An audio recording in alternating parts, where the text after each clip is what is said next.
Aviala Televisión, un continente de culturas. Continuamos revisando y conociendo a los candidatos que usted va a ser el encargado de elegir, de decidir. Estábamos haciendo esta reseña, vamos a ser insistentes en este aspecto. Los senadores adjuntados a esa casilla superior en las elecciones, donde quien vote por un presidenciable también va a elegir a ese grupo de hombres y mujeres directamente elegidos por proporcionalidad. Luego están los uninominales, lo habíamos dicho. Esta noche vamos a hacer un juego, si ustedes quieren este término, un juego de conocer a ambos actores de una sola plancha, es decir, de un solo partido político. Es importante conocer estas variables, es importante tener la certeza también de que cuando uno vota conscientemente, informadamente por un candidato, está también votando por un grupo de hombres y mujeres que van a hacer un trabajo determinado, específico en la Asamblea Legislativa Plurinacional primordialmente, sea Cámara de Diputados, sea Cámara de Senadores. Nuestro intento es ese, formarle en todo este tiempo un criterio informado, para que usted sea un verdadero protagonista el próximo 12 de octubre. Comenzamos Palestra Política, bienvenidos, buenas noches. Gracias a Agencia Nacional de Hidrocarburos, presentamos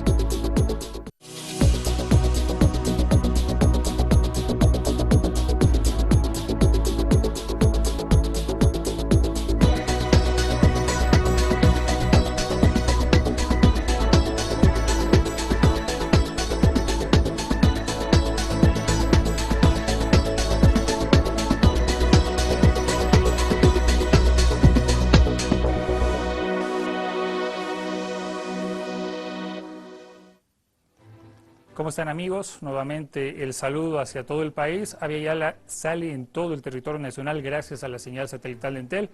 A Colonial TV también le damos las gracias por ser nuestro canal aliado ahí en la Villa Imperial, en la ciudad de Potosí. Hablamos de las elecciones, faltan pocos días ya para darle la apertura a un nuevo momento histórico de nuestro país. Siempre las elecciones son algo referencial para los bolivianos y las bolivianas. Conocemos a continuación a quienes nos acompañan esta noche. José Alberto González Samaniego, candidato a primer senador por el Movimiento al Socialismo.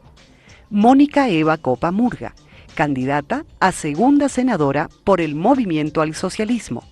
Sonia Silvia Brito Sandoval, candidata a diputada uninominal por el Movimiento al Socialismo.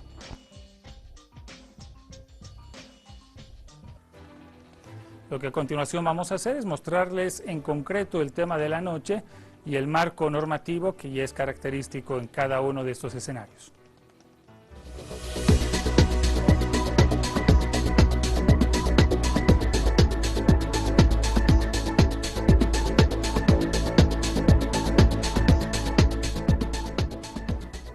Hacemos referencia a la normativa interna, si ustedes quieren, de Palestra Política. Es un espacio de coloquio con los candidatos a la presidencia, a la vicepresidencia, a las senaturías y a las diputaciones. Se procurará evitar alusiones a otros candidatos. El centro de la discusión es el plan de gobierno de la propia organización. Y nuestro espacio dura 1 hora, donde los invitados podrán darse a conocer y mostrar sus propuestas de gobierno.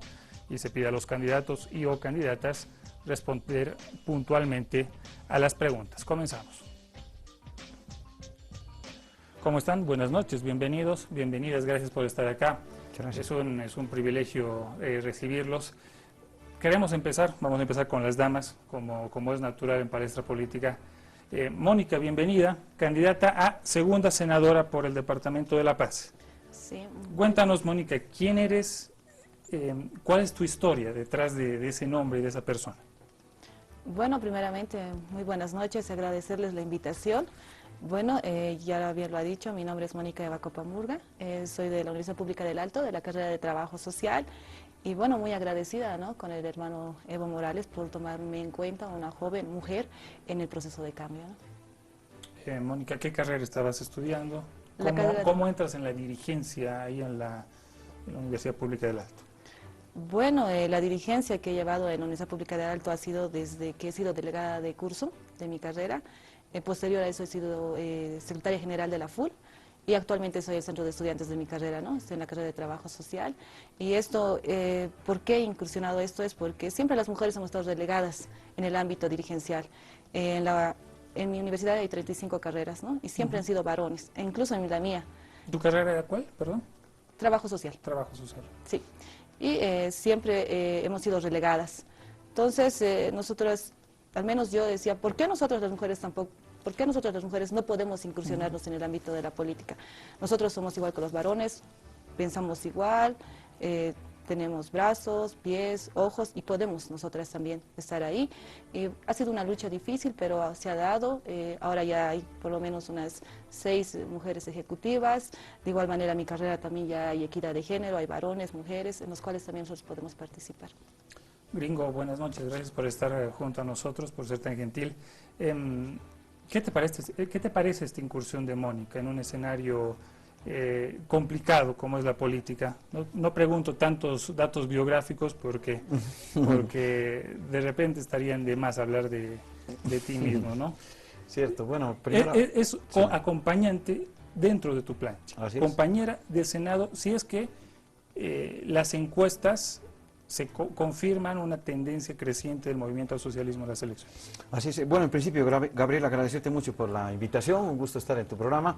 Bueno, pues respecto a tu pregunta en torno a la participación, en este caso estaríamos hablando de los jóvenes, por un lado, ¿no es cierto? Porque Mónica es un caso de justamente una de las cuotas que tienen los jóvenes, que no es la única, por cierto, tenemos incluso dentro de nuestra misma lista de senadores por la paz, entiendo que es el 4.º senador, el suplente, es un joven también, nosotros lo hemos rebautizado como el Chiti senador y el presidente lo ha bautizado como el Juancito Pinto, ¿no? Así que es nuestro compañero que también es muy jovencito, ¿no es cierto? Él es el representante justamente de las juventudes.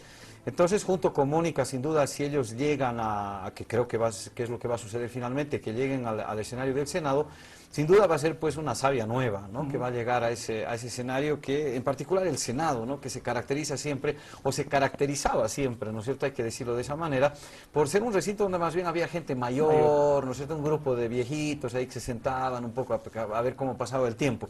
Ese era un poco el estereotipo que teníamos de los antiguos senados. Hoy, obviamente, tenemos otro Senado, desde la llegada del presidente Evo al gobierno, obviamente el Senado ha cambiado su rostro, definitivamente. Y con esta apertura de la normativa electoral, ¿no? Que permite a los jóvenes entrar a la por un lado, y por el otro lado el tema de las mujeres, ¿no? Es decir, el hecho de que en el caso del MAS particularmente hay más mujeres que hombres en la lista, el 52% son mujeres y 48% de varones. Entonces, a mí francamente me parece el arribo, diríamos, el desembarco de gente joven, ¿no es cierto?, de savia nueva, de mujeres, como es el caso de Mónica, que vienen de una realidad tan interesante y tan fuerte como es la del Alto, ¿no? Gringo, y en lo personal, esta es la incursión más directa en política, ¿no es cierto? Seguro, vía seguro. electoral, en lo personal. Sí, es la primera vez que participo en una elección y bueno, he trabajado con el presidente Evo.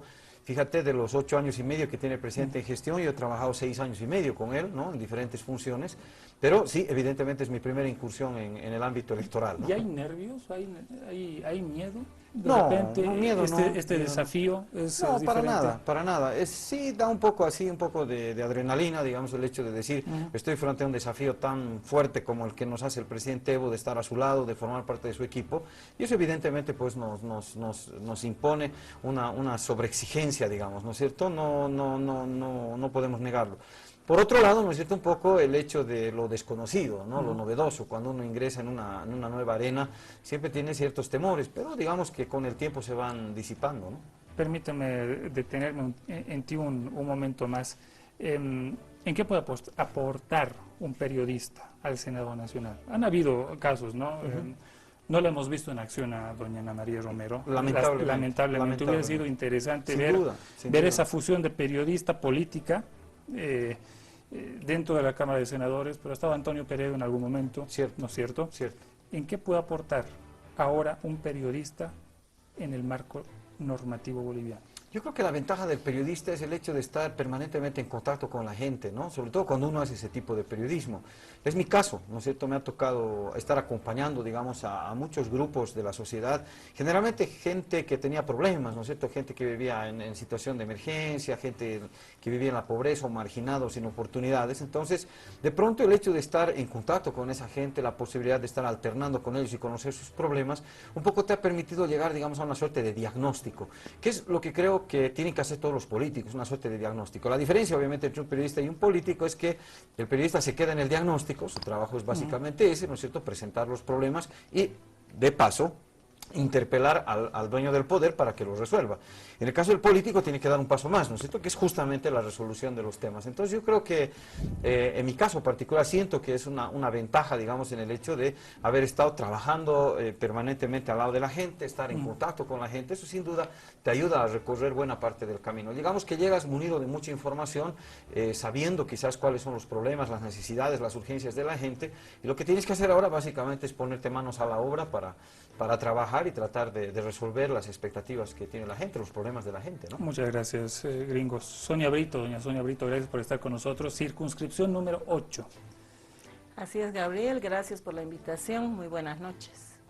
Ese desafío de la circunscripción 8. Hablábamos en términos generales, este es un panel plural, sin embargo, dos controversias, ¿no? Lo general, lo nacional, lo territorial, por otro lado, y el tema de la circunscripción, un lugar donde hay laderas, población indígena, migrante, y una clase media muy asentada, ¿no? Un lugar de contrastes, por cierto. ¿Cómo se puede representar bien esa circunscripción? Porque tenemos un programa bastante claro, contundente, es un programa que representa un proyecto de país, un proyecto político, económico, social, etcétera, que recordar no es una elección municipal, ¿no es cierto?, donde todo el mundo necesita cosas puntuales y concretas, sino es una elección nacional. Y lo que el MAS está planteando es una propuesta de Estado, de sociedad, ¿no es cierto?, nuevo. Ya se ha iniciado una época muy importante de transformaciones en Bolivia, a partir de la nueva Constitución, a partir de un nuevo Estado plurinacional, a partir de un modelo de economía social comunitaria que está transformando, que está revolucionando Bolivia y que está haciendo, como decía ayer alguien que entrevistaban, siendo luz para el mundo, ¿no? Bolivia está haciendo luz para el mundo con una propuesta política, económica y social, con un nuevo modelo del vivir bien. Hablaba usted de lo municipal, o sea, no son alcaldes. Las propuestas generadas de abajo y llevadas a la asamblea, ¿son factibles o es mejor empezar por el plan de gobierno, hacerlo aterrizar al territorio? Bueno, yo creo que es una cosa complementaria, ¿no? En este caso, la propuesta del MAS es una propuesta integral y estructural que, por supuesto, le va a llegar a la gente de la circunscripción. Por decirte, el primer punto es la erradicación de la pobreza. La erradicación de la pobreza pasa por un conjunto de políticas, planes, programas, proyectos para acabar la pobreza. Entonces estamos hablando de generar empleo, de una vivienda digna, de una alimentación saludable, seguridad alimentaria, estamos hablando de nuevos empleos, de seguridad ciudadana, de educación, de salud, etcétera, etcétera, etcétera. Entonces estás hablando de un todo integral, ¿no es cierto?, que plantea el MAS en su primer punto, que es la erradicación de la pobreza. Y que en el caso nuestro tenemos una circunscripción donde tenemos una población aún pobre también, una población de la cual hemos estado escuchando muchas de sus demandas, de sus requerimientos. Muchos de ellos, mira, son de corte municipal, nos decían, ellos reconocían. Hoy día, por ejemplo, estuve en Pasanqueri, ¿no?, donde se han practicado los barrios de verdad, y donde la gente nos decía, si este es el programa de barrios de verdad, ¿cómo va a ser el programa nacional que se plantean?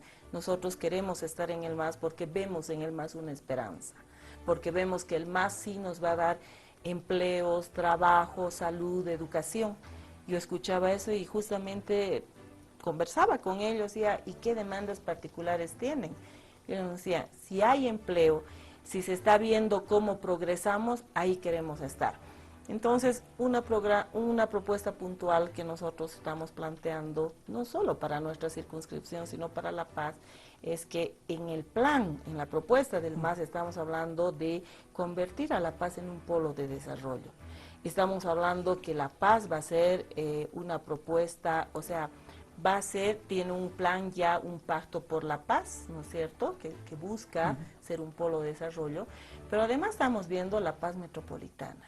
Creemos que es la propuesta que se necesita y que es ideal, digamos, para todas las circunscripciones. Y la gente ahí sí se siente representada, sí quiere eso para La Paz. Enseguida venimos sobre el tema de las propuestas. Mónica, contigo, ¿se puede hablar?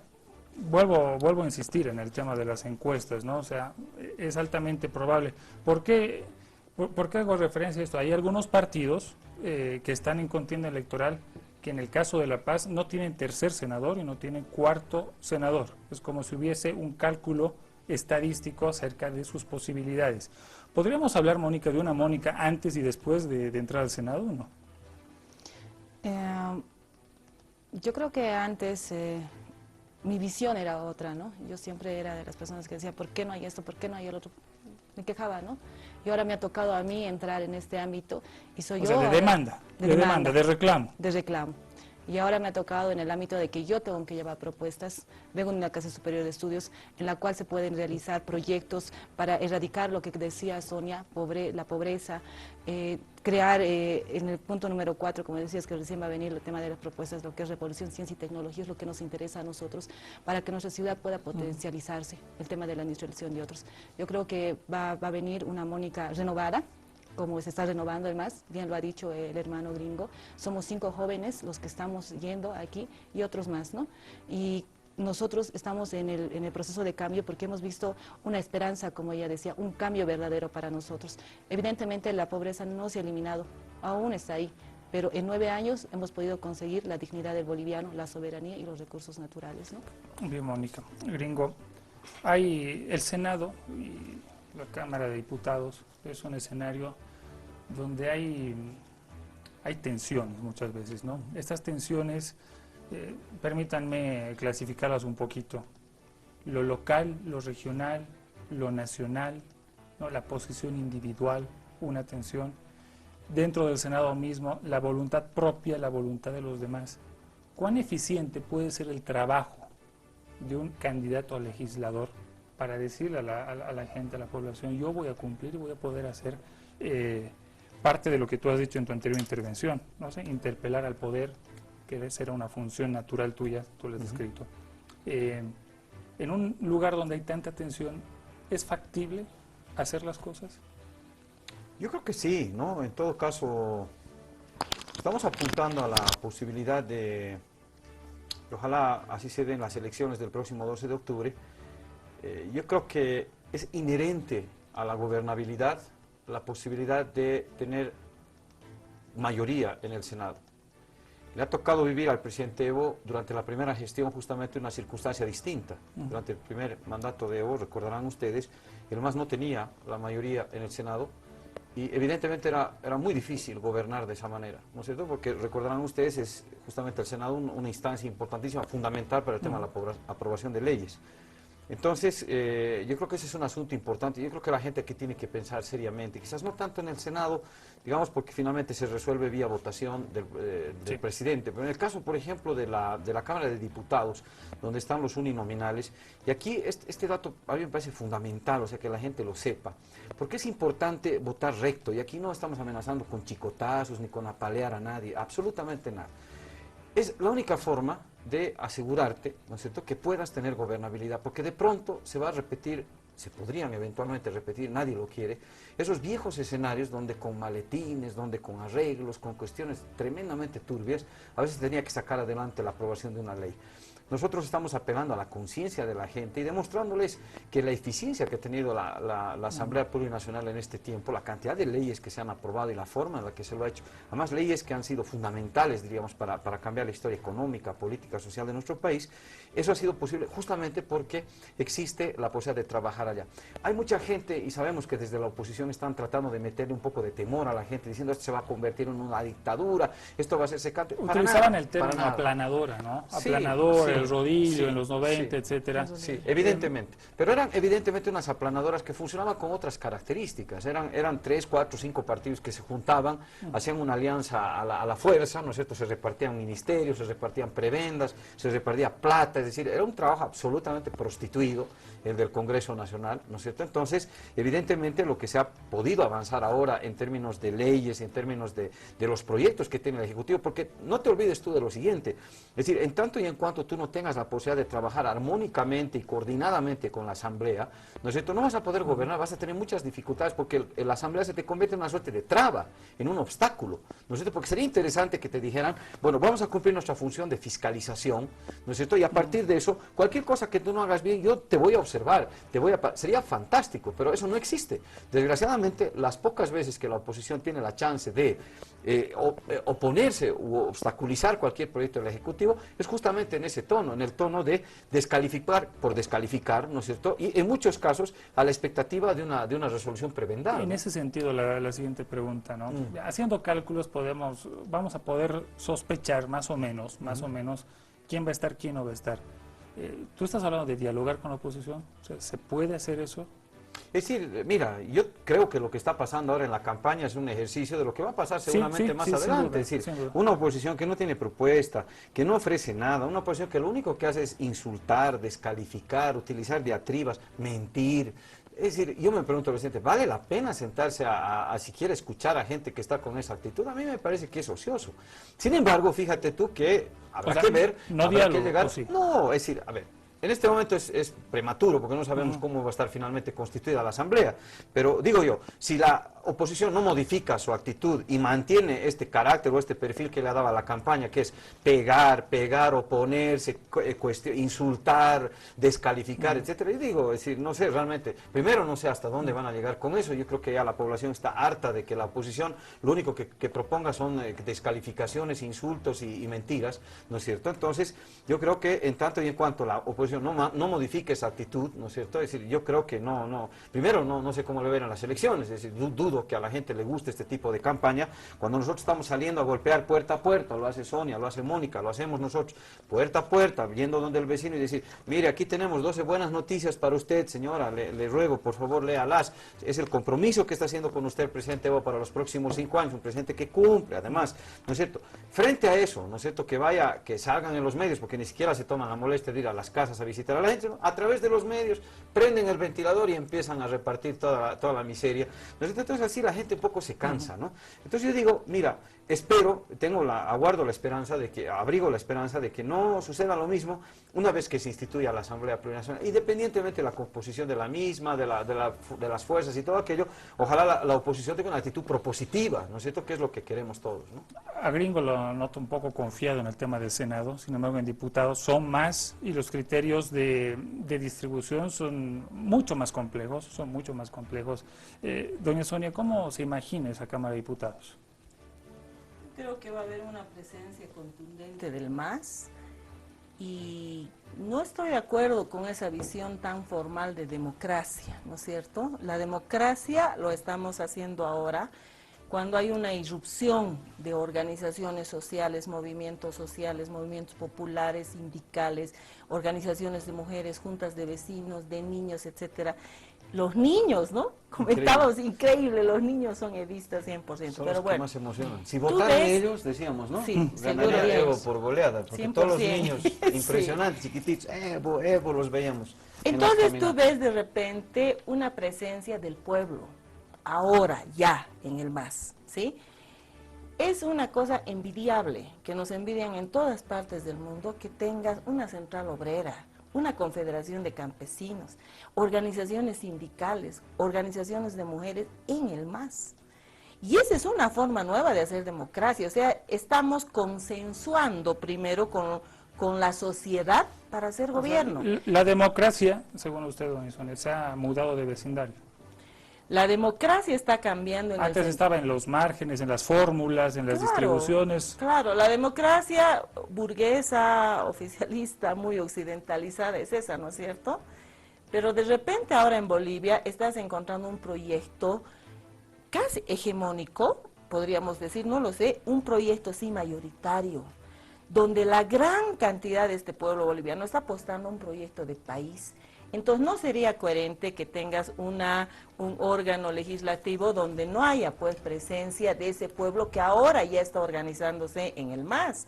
Por eso para nosotros es estéril, digamos, discutir con la vieja forma de representación política de los partidos tradicionales, ¿no es cierto?, donde lo que han hecho es una juntucha un poco de los resabios que les queda de los partidos tradicionales y que están queriendo disputar un proyecto que no tienen además. En el caso del MAS estamos planteando de un proyecto político de país, estratégico, y en eso se siente pues representada la señora campesina, se siente representada la mujer, se siente representado en la junta vecinal, se siente representado el obrero, etcétera, que estamos ahora consensuando, ahora discutiendo, ¿no es cierto? Entonces cuando lleguemos a la Asamblea Legislativa, ese es el pueblo el que va a estar representado. Nosotros vamos a tener seguramente mucha discusión incluso interna para presentar propuestas. Ese proceso democrático se lo va a hacer al interior. Yo creo que lo otro que queda son resabios de la vieja derecha, de los partidos tradicionales que ya prácticamente claudicaron. Lo vamos a ir analizando. Les proponemos hacer una pausa después de esta memoria histórica donde aparecen parlamentarios que han hecho historia, buena o mala historia al fin, que sirven de ejemplo, para hablar sobre el peso simbólico que hay detrás de ustedes. Hay un peso muy grande, ¿no es cierto? No sé si lo perciben así. Tercera generación de candidatos a la Asamblea Legislativa. ¿Qué implica ese peso simbólico, ese llevar una tradición? Esto después del corte. Palestra Política le presenta esta noche Parlamentarios en la Historia. Mario Mercado Vaca Guzmán nació en una familia ligada a los asuntos políticos. Su abuelo Bailón Mercado fue concejal y diputado por Santa Cruz. Mario Mercado tenía varias facetas en su vida, siendo la política solamente una de ellas. Exitoso empresario minero, dirigió una de las empresas más importantes del sector privado, la empresa minera unificada EMUSA. Además, fue dirigente por más de 20 años del Club Bolívar, consiguiendo éxitos deportivos. Fue alcalde por La Paz, nombrado por Hugo Banzer Suárez en tiempos de la dictadura militar, en un periodo de expansión urbana que condujo a algunas transformaciones en el aspecto de la ciudad de La Paz. En 1985 fue electo senador por el departamento de Potosí, departamento al que solo estaba ligado por su actividad minera. Años más tarde, se postuló como candidato a la alcaldía del Alto. Cayó derrotado ante Luis Vázquez debido a la poca identificación que logró con aquella ciudad. En 1995 muere como producto de un accidente aéreo.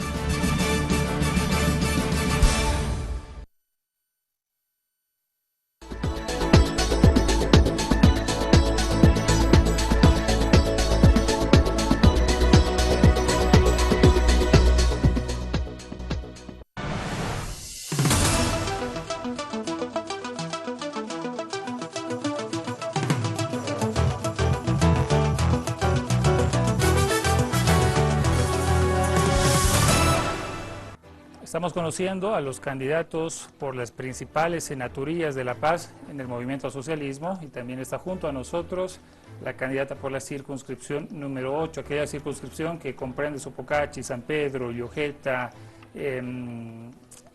Pasanqueri, ¿no? Tacagua, exactamente. Me han pillado en curva con algunos barrios de La Paz. Mónica, propuestas legislativas. Ya hemos visto a grosso modo los pilares del plan de gobierno del MAS, la Agenda 2025, pero en lo personal, propuestas legislativas que tengan impacto en los siguientes años. Bueno, yo creo que ya se han creado, ¿no? Leyes y todo eso en lo que es la legislativa, la ley de la violencia contra la mujer, el sector más vulnerable juntamente con los niños y los adultos mayores.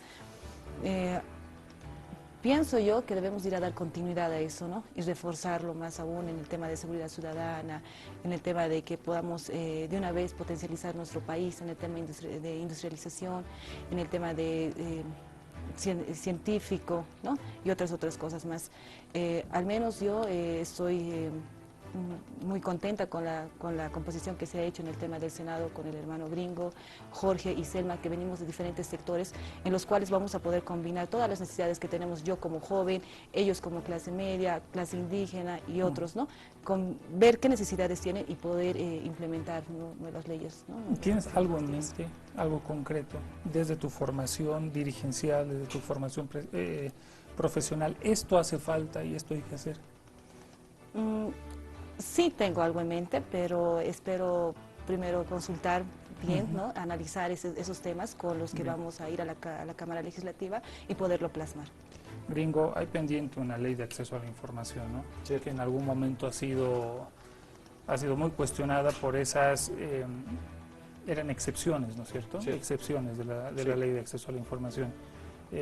¿Va a ser un desafío también aprobar esto? Sí, sin duda, sin duda. Hay muchos desafíos. La verdad es que han quedado todavía pendientes de aprobación varias leyes. Yo recuerdo, por ejemplo, una de las que a mí me interesa muchísimo es el tema de la ley de agua potable, por ejemplo, ¿no?, que es un asunto tremendamente importante.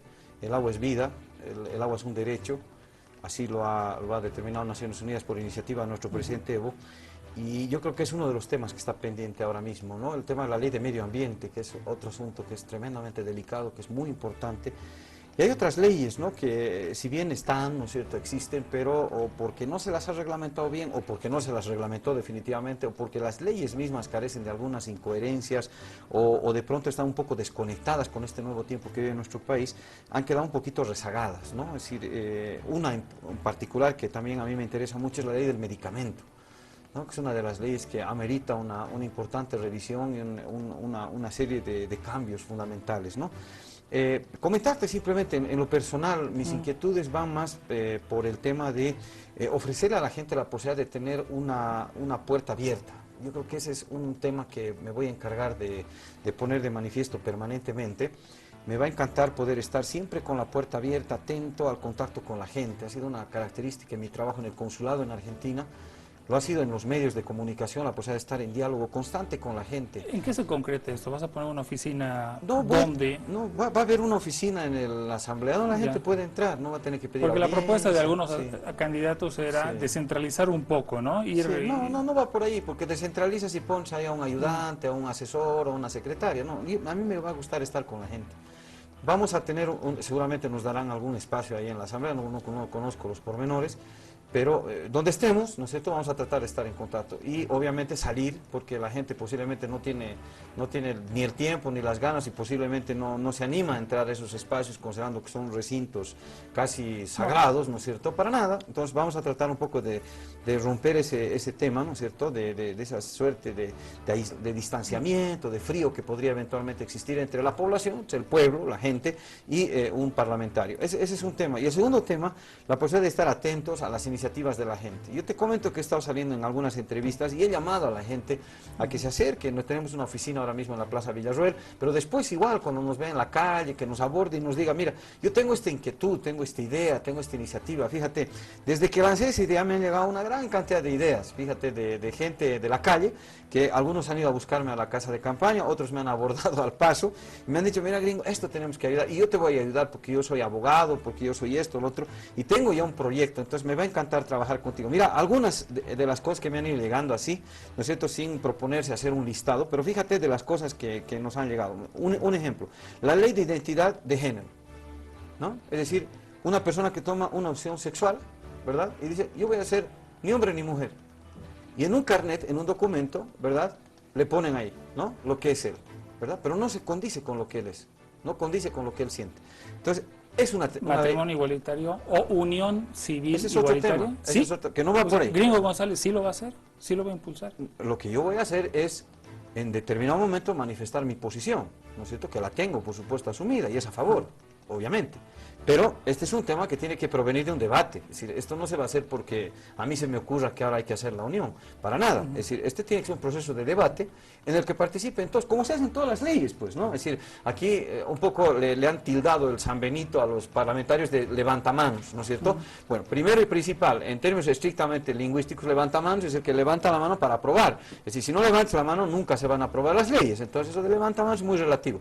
En sentido peyorativo se utiliza el término como un tipo que no tiene cerebro, como que es un descriteriado y responde a órdenes de no sé quién, ¿verdad? Y simplemente se limita a responder a instrucciones. La ley va a decir Fíjate, que quien es travesti puede asumir esa identidad y en su carnet va a aparecer exactamente, esa es la ley de identidad de género, ¿no es cierto? Por ejemplo, es un caso, pero volviendo al tema de la unión, fíjate, ¿qué ha pasado con la ley de los niños, por ejemplo? Fíjate, ese es un buen ejemplo, un claro Código ejemplo de niño lo que ha pasado. Si hubiera sido una cuestión de levantamanos que responden de manera descriteriada y absolutamente irreflexiva a las instrucciones superiores, ¿qué hubiera pasado? ¿Hubiera habido ese incidente que hubo en la Plaza Murillo con los chicos? Que los chicos salieron, fueron agarrados por la policía. ¿Qué promovió eso? Que la presidenta del Senado, en ese momento Gabriela Montaño, baje y hable con los chicos, se sienten y finalmente terminen consensuando una ley que la promulgó el presidente en Palacio de Gobierno con la presencia de los niños y los adolescentes. Esa es la forma de hacer las leyes. Y no es esa historia de los levantamanos o del rodillo o del presidente autoritario que te manda un texto y tú calladito tienes que aprobarlo. La ley de inversiones se ha hecho en base a ¿qué? Reuniones con sectores empresariales, con la banca, con gente que puede hacer inversiones. Es decir, se está consensuando las normas, ¿no es cierto? Que evidentemente hay sectores que van a ser afectados de alguna manera por el tema. A la banca no le gusta renunciar a sus ingresos, ¿no es cierto? Es decir, siempre y cuando vaya por consenso, las leyes van a seguir siendo de esa manera. Sonia, ¿usted está de acuerdo con esa iniciativa de Gringo?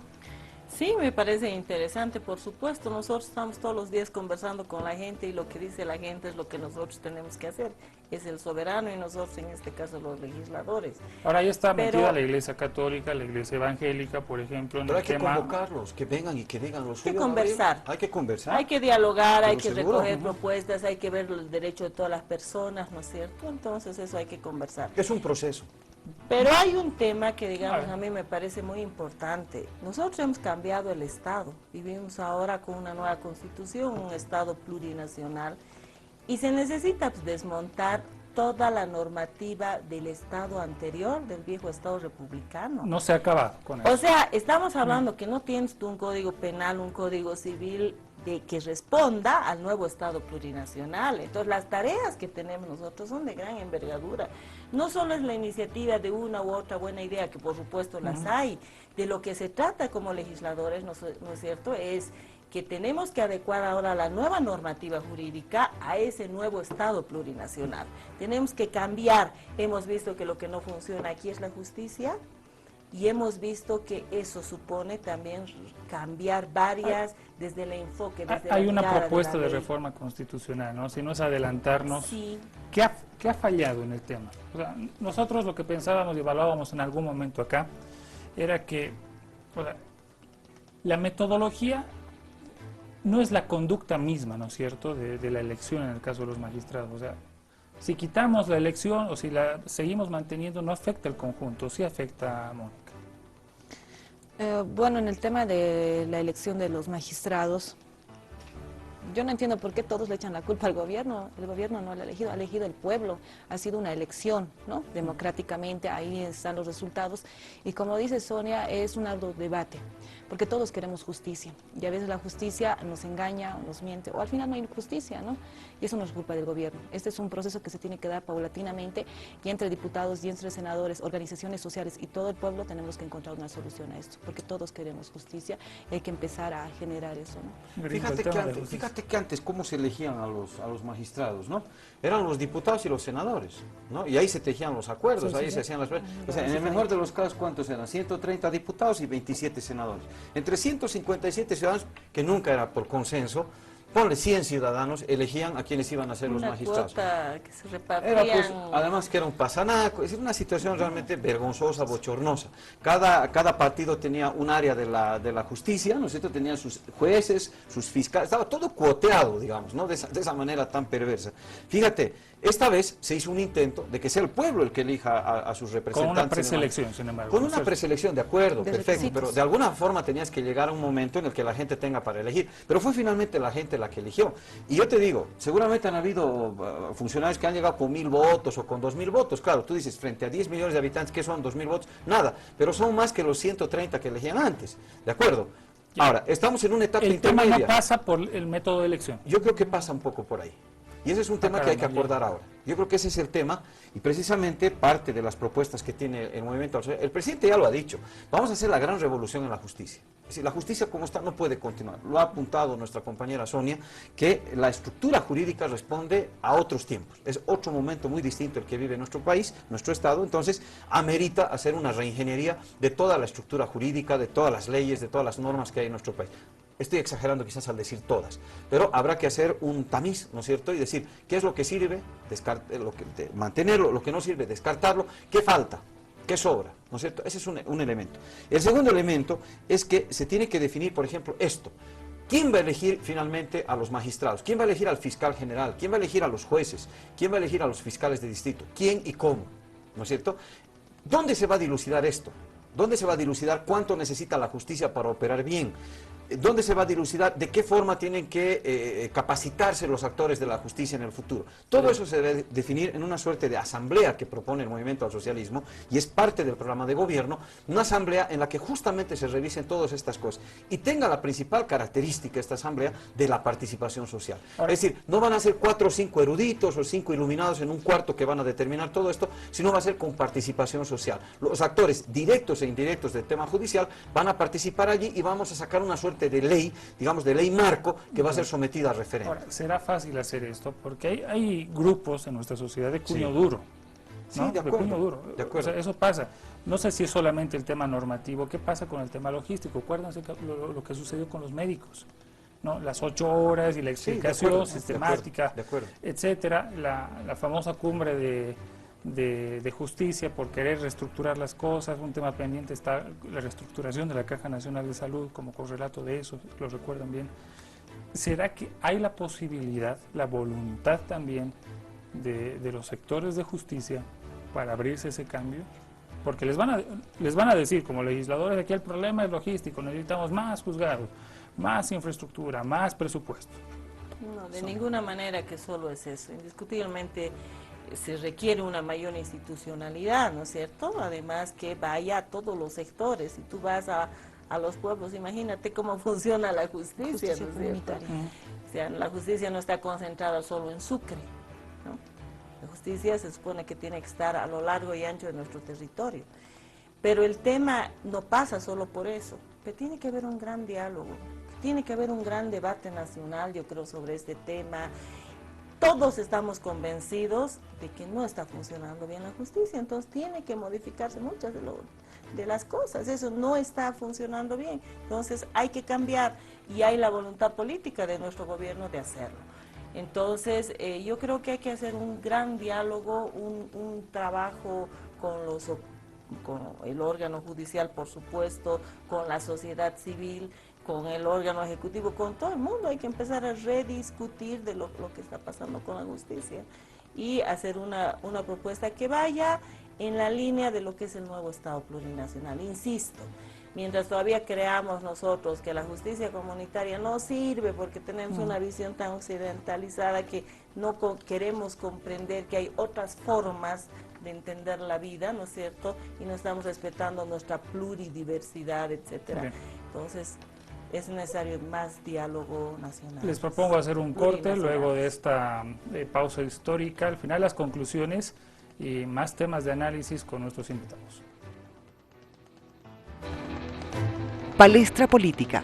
Los invita a recuperar la memoria histórica. Partidos políticos que fueron parte de nuestro país. Partido Comunista de Bolivia. El Partido Comunista de Bolivia fue fundado el 17 de enero de 1950 junto a José Pereira, Sergio Almaraz, Víctor Hugo Olivera, Mario Monge, Luis y Jorge Bayón Sanginés. Después de la Guerra del Chaco, aparecerán en Bolivia partidos con un claro lineamiento procomunista y marxista. La raíz doctrinaria del partido se da a través del Manifiesto Comunista de 1848 de Carlos Marx y Federico Engels. En principio, será el partido de la izquierda revolucionaria el primer frente de línea estalinista en contra del fascismo. De las filas del PIR surgirá en 1950 el Partido Comunista de Bolivia. Una constante lucha personal entre dirigentes por la ayuda exterior impidió el progreso masivo y popular de este partido que, contrariamente a lo que se esperaba, penetró superficialmente en los desesperados cuadros populares. El comunismo boliviano se dividió entre estalinistas y trotskistas aún antes de la última disociación de fuerzas entre la Unión Soviética y China.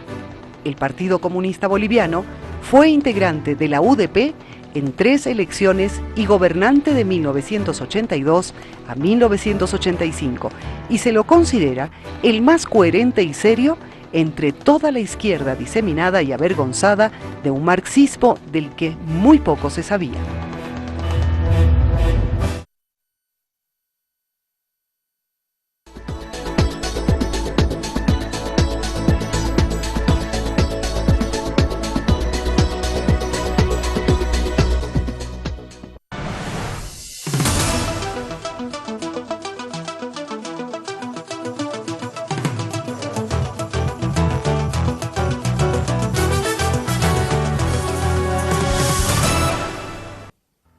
Candidatos a senaturías en palestra política, senaturías por el Departamento de La Paz, Gringo González, está Mónica Copa con nosotros y también la señora Sonia Brito, de la circunscripción número 8. Sonia, vamos con usted. Nos hemos quedado un poco en el tema de la justicia, pero hay más temas, inseguridad ciudadana. Y está el debate, ¿no?, en torno a la inseguridad, que son cosas prácticas. Esto depende en algún momento por equipar a la policía o ya es un tema donde la conciencia de los individuos está haciendo flaquear toda la estructura. Claro que es lo segundo. El tema de seguridad ciudadana ahorita es uno de los temas más importantes, que vemos que a la sociedad en su conjunto es lo que más le interesa, ¿no es cierto? Es una de las demandas que hemos ido recibiendo de todos los sectores sociales, independientemente de su condición social, nos dicen inseguridad. A pesar de todo, no nos estamos poniendo a pensar que Bolivia es un país seguro. En relación a los otros países, es un país todavía seguro. No, a mayor desarrollo del capitalismo, hemos visto que el crimen es mucho más organizado, mucho más fuerte en otros países, fuera de las fronteras de Bolivia. Bolivia todavía goza de niveles de seguridad. Nosotros podemos salir con la familia en la noche, con los niños. En muchos de los otros países, 5 o 6 de la tarde ya no sales, ¿no es cierto? Entonces hay como una idea que está haciendo en Bolivia, ahora ha crecido la inseguridad ciudadana. Yo la verdad creo que es un mito mediatizado sobre ese tema. Pero es un tema importante y nunca como ahora, Gabriel, nunca como ahora hay una propuesta de seguridad ciudadana, hay un plan de seguridad ciudadana, hay recursos de seguridad ciudadana, hay recursos que se está exigiendo que tanto los gobiernos subnacionales, gobernaciones y alcaldías pongan recursos para seguridad ciudadana. ¿Qué está faltando? Lo que tú dices, ¿no es cierto? Es un tema de no solo es una responsabilidad del órgano ejecutivo, ni solo de la policía, creo que es de todos. Creo que es de todos, en la medida en que también las sociedades vayan teniendo mayores oportunidades. Gran parte de los robos, los asaltos, son por el tema de la pobreza, ¿no es cierto? Entonces, en la medida en que un Estado, una sociedad se va configurando de una manera en la que tiene alimentación, salud, educación, oportunidades, va disminuyendo. Por eso nuestras políticas son estructurales, ¿no es cierto? Claro que esto no es tan inmediato, esto es más a largo plazo. Estamos viendo de un país donde no haya pobreza, de un país donde haya seguridad, etcétera. Pero en este caso, nunca como ahora se ha invertido tanto en seguridad ciudadana y se piensa continuar con este tema. Paso con Gringo. Me apoyo en alguna palabra que dijo Sonia. ¿Se ha mediatizado este tema de la inseguridad? Sí, yo creo que sí. Mira, yo como periodista... ¿O es parte de lo real? Perdón, sí. Una cosa que me llama la atención, ¿no? Tenemos ley de violencia contra la mujer, hay plataformas, pero ¿acaso no es importante que salga a la luz todo esto? Mira, yo te comento, yo he trabajado de periodista, ¿no? Muchísimos años, y uno de mis primeros trabajos fue justamente la cobertura del área policial. Y te cuento, el otro día lo contaba porque es anecdótico, pero también refleja un poco lo que pasaba en ese tiempo. nadie quería cubrir policiales, ¿no? Era como, digamos, el patito feo de las fuentes, ¿no? Había política, económica, todos se mataban por ir a la Plaza Murillo, por cubrir información, y dejaban para el final el tema policial. Y a mí me apasionaba, me encantaba, porque sentía que era el escenario donde más recreaciones podía hacer en torno a un hecho, ¿verdad? Era para mí eso, y era un desafío permanente. En el noticiero, ¿no es cierto?, jamás abrieron con una nota policial mía, por ejemplo. Mira, yo estuve 3 años y medio trabajando en ATV, haciendo notas policiales, jamás abrieron un noticiero con una nota mía, jamás, nunca. Ni en los titulares, salvo que fuese una cosa realmente extraordinaria, ¿no es cierto? Fíjate, yo todas las mañanas... muertos hay preguntada, todas ¿no? las mañanas... No, pero Sí, se solía preguntar eso, pero ¿no? ni eso siquiera conmovía a mi jefe de redacción, que tampoco me daba pelota, ¿no? Es decir, yo tenía que luchar, negociar para que entre una notita policial. Con suerte entraba una nota policial al noticiero central. Con suerte, si había tiempo, entraba a la cola, al final ahí como una cosa, casi ya para complacerlo al periodista que había hecho el esfuerzo de hacer el trabajo.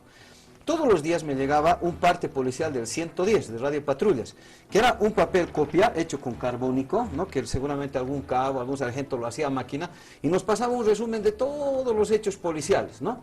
Venían 2 hojitas que eran de papel así tipo cebolla, ¿verdad? Escrito ahí clarito, que era pues hecho con papel carbónico. ¿Qué salía ahí? Levantamiento de cadáveres, riñas y peleas, heridos, homicidios, asesinatos, y yo lo que tenía que hacer era buscar el caso más escabroso de todos esos, ¿no es cierto?, de todo ese menú donde habían 40, 50 casos, elegía uno y me iba sobre ese, ¿no es cierto? Entonces iba, tomaba la declaración del jefe de la PTJ en ese tiempo y después me iba al lugar, ¿no es cierto?, donde había sucedido una cuestión. Un día una familia murió, todos intoxicados por el anafe, no sé qué cosa, murieron como 4 niños y los 2 papás, todo un drama, ¿no es cierto? Entonces yo me iba al lugar, mostraba y decía aquí murieron, etc. Entonces tenía que hacer la nota para que pudiera entrar en el informativo. No sé, tenía que esforzarme para recrear realmente una historia llamativa. Ese aspecto, ¿qué revela? ¿Qué revela? Por Dios, fíjate hoy día, un noticiero meridiano, cuando la gente está almorzando, ¿cuántos litros de sangre salen en la pantalla? No hay un noticiero que prescinda de las informaciones policiales, y generalmente titulan con policiales y abren sus noticieros con policiales. ¿No es cierto? ¿Qué te refleja eso? ¿Tú crees que antes no habían insumos para abrir y hacer prácticamente policiales? Y una cosita más que parece anecdótica, pero no es menor. Había un programa especializado en Crónica Roja en la televisión paseña, por lo menos, que salía una vez a la semana los viernes y se llamaba el Telepolicial. Y sigue que salía a saliendo. las 11 de la noche, una vez a la semana, Gabriel, una vez a la semana. Quiero demostrarte con esto el flujo informativo que había antes. No obstante que los hechos se registraban todos los días, levantamientos de cadáveres, apuñalamientos, estrangulamientos, pateaduras, riñas, etcétera, etcétera, lo que pasa es que antes no se exacerbaba, no se ponían los medios de comunicación. Siempre hubo este tipo de situaciones. Lo que pasa es que hoy, un poco quizás también con una intención política, ¿verdad?, de demostrar que este gobierno no hace nada, que vivimos prácticamente en Michoacán, ¿no es cierto? Esa es la sensación que quieren Tijuana. imponer. Pero fíjate que hay otro elemento más perverso todavía, y es el hecho de que detrás de esto, fíjate Sonia, fíjate Mónica, Gabriel, amigos, existe toda una industria montada en torno a este tema, que es la industria que te vende puertas blindadas, te vende armas para que tú te defiendas con gas lacrimógeno, que te venden palos cuando no armas, ¿no es cierto? Te venden, qué sé yo, alarmas, te venden cámaras, etcétera. Es toda una industria que alienta este tipo de cosas. En Argentina, fíjate, donde sí hay violencia, y no estoy con Sonia, ahí sí que hay realmente una situación de inseguridad ciudadana, ahí no puedes caminar de noche. Fíjate qué pasa. Hay programas policiales auspiciados por empresas que fabrican puertas blindadas, o sea, ya han llegado al colmo del exceso, ¿no? O sea, con el auspicio de puertas Titán, ¿no? Vamos con la sangre, El ¿no? Es una locura. diagnóstico gringo, Sí. en este aspecto, Sí. en concreto. Yo quisiera hacer una pregunta de periodista, ¿no? Sí. ¿Cómo alguien que le apasionaba cubrir judiciales ahora está protestando en contra de la... No. A ver, de la escúchame. noticia? Yo considero que la información policial Ya. es necesaria y es útil en tanto Está y en mal cuanto... manejada. Pero absolutamente, es decir, está manejada con un criterio amarillista, con un criterio sensacionalista, Ya. con el criterio de mostrar, yo no sé por qué, sinceramente, y claro, el problema aquí también es que hay una ética del televidente, o sea, la gente mira, seguramente por eso dan, porque el día que la gente deje de mirar ese tipo de noticias, seguramente los canales van a revisar y van a decir, bueno, conviene que sigamos dando esto, es decir, esa es la pena, es la sangre por la sangre, o sea, es el hecho violento por el hecho violento, no tiene una actitud pedagógica, digamos, el hecho de presentar este material, ¿no? Un buen punto el tema pedagógico. Mónica, violencia contra la mujer. Bueno, como le decía hace un momento, ¿no? Tú hablabas al comienzo, por ejemplo, del tema de entrar en los lugares típicamente los reductos de varones y lo difícil que es. Sí, bueno, siempre siempre el varón ha estado más antes que nosotras, se puede decir, ¿no? Ahora, en el nuevo gobierno ya hay la equidad de género, bien lo ha dicho acá el hermano, somos mayormente mujeres, pero eso no quiere decir que los estamos excluyendo, ¿no? En la equidad de género tenemos que ambos complementarnos para sobresalir, ¿no? Y cambiar esto. La violencia contra la mujer es un sector muy vulnerable, ¿no? Hay estadísticas, ¿no?, que ha aumentado por violencia intrafamiliar, violencia psicológica, sexual, ¿no? Eso nos alarma bastante a nosotros, a mí más que todo como mujer joven, poder coadyuvar en eso, ¿no? Donde podamos complementarnos profesionales, no profesionales, donde hay equipos multidisciplinarios, el cual pueda atacar esto, ¿no? Y se vea de dónde surgen estos problemas. Pueden ser valores, y para esto nosotros necesitamos trabajar con lo que son los profesionales, ¿no? En el cual se pueda complementar un abogado, un psicólogo, una trabajadora social, un sociólogo que pueda hacer todo el análisis coyuntural que pasamos, ¿no?, en nuestro ambiente, el cual pueda sacar un diagnóstico y diga, tenemos que atacar por este lado, ¿no? Y así también reducir, ¿no?, como decía aquí la hermana, el tema de la seguridad ciudadana, ¿no? También en el plan de gobierno está implementar en el tema de la policía, cámaras de seguridad. Ahora se ha visto también, ha habido mucho secuestro a jóvenes, ¿no? Se ha puesto sus caritas, se ha publicado, ¿no?, de que se han perdido en todo lugar, y gracias a los medios también se ha podido encontrar a una de ellas, ¿no?, que gracias a Dios está salva, pero hay muchas personas que han desaparecido, y creo que nuestro gobierno está poniendo énfasis en eso, ¿no?, y que traerle mayor seguridad a nuestro país, como muchos países no lo tienen, ¿no? Entonces, para esto nosotros se está trabajando en un equipo multidisciplinario donde se pueda combinar profesionales, no profesionales, viendo las necesidades que tiene nuestro país. Bueno, amigos, lo que hemos visto es también parte de los argumentos de nuestros invitados. Imagínense, viéndolos en el legislativo, es parte de lo que hemos visto acá, de lo que puede componer, por ejemplo, el debate legislativo, la aprobación de leyes y la dinámica parlamentaria estrictamente al momento de aprobar una ley. Queremos pasar al reloj del sur, estamos en el sur, el reloj gira al revés, les damos 60 segundos a nuestros invitados para que se dirijan a usted y puedan decirles por qué ustedes tendrían que elegirlos. Empezamos con Sonia Brito, candidata por la C8. Yo quiero decir, gracias al pueblo paceño, estamos recibiendo todos los días su adhesión, su confianza. Tenemos un proyecto político que le va a dar seguridad, le va a dar estabilidad económica, política, social, y creemos que con su voto vamos a hacer posible, viable este proyecto histórico de transformaciones que vive nuestro país. Y con su voto y con su apoyo nosotros vamos a continuar transformando el país con honestidad, con compromiso y por supuesto siempre escuchando a toda la gente. Gracias, doña Sonia Brito. Gringo González, 60 segundos. Muchísimas gracias. Bueno, ha sido un placer poder compartir con ustedes este tiempo. Pues simplemente recordarles, a veces la memoria es frágil, a veces tendemos a ciertos grados de amnesia. Es importante recordar en qué país vivíamos hace poquito más de 9 años. Un país donde infelizmente había un 60% de la gente viviendo en pobreza, 40% en extrema pobreza. Éramos los campeones de la corrupción, los campeones del desempleo, los campeones del bajo crecimiento, del endeudamiento, del déficit fiscal. Es decir, los peores rasgos que podrían caracterizar un país, esos los teníamos nosotros, ¿no es cierto? Entonces, fíjense ustedes, hoy, casi 9 años después, con la presidencia del presidente Evo, este país ha cambiado definitivamente. Hoy somos subcampeones en crecimiento, tenemos un país estable, con una economía sana, absolutamente blindada. Tenemos la posibilidad de avanzar hacia la industrialización de nuestros recursos, ya no los regalamos, ya no se los roban los recursos como lo hacían antes, dejándonos migajas por ellos. Hoy estamos hablando de un país diferente en el que, bueno, pues nosotros tenemos que seguir apostando. Se viene una fecha importante, el 12 de octubre, hay que votar por 5 años más de profundización del proceso y 5 años más de Evo Morales para garantizar esto: estabilidad, tranquilidad, paz social, calma, tranquilidad y la posibilidad de seguir soñando, algo que nos ha enseñado el Evo. Gracias, Gringo. Mónica Copa, segunda candidata a senadora por el Departamento de La Paz. 60 segundos, adelante. Bueno, primeramente convocar a todos los jóvenes, decirles que ahora es nuestra oportunidad de demostrar que los jóvenes también estamos con el proceso de cambio, y decirles también a ustedes que ahora los jóvenes, las mujeres, ya tenemos voz en el legislativo, ya podemos pronunciarnos, ya podemos manifestar nuestras necesidades y complementarnos juntamente con hermanos mayores, del cual vamos a adquirir sus experiencias y vamos a seguir adelante juntamente con el hermano Evo Morales y Álvaro García Linera. Gracias, Mónica, gracias, Gringo, gracias, Sí, Sonia, por estar con nosotros. Mañana, amigos, en Palestra Política Estaremos hablando con los vocales del Tribunal Electoral, con el responsable del CERECI, para explicar técnicamente toda esta experiencia que estamos viviendo con las elecciones, los marcos normativos, qué se puede hacer, qué no se puede hacer, los deberes electorales, los delitos electorales, todo este compendio mañana en una sesión pedagógica de Palestra Política. Gracias por su atención, que tengan un buen descanso, buenas noches. Gracias a Agencia Nacional de Hidrocarburos, hemos presentado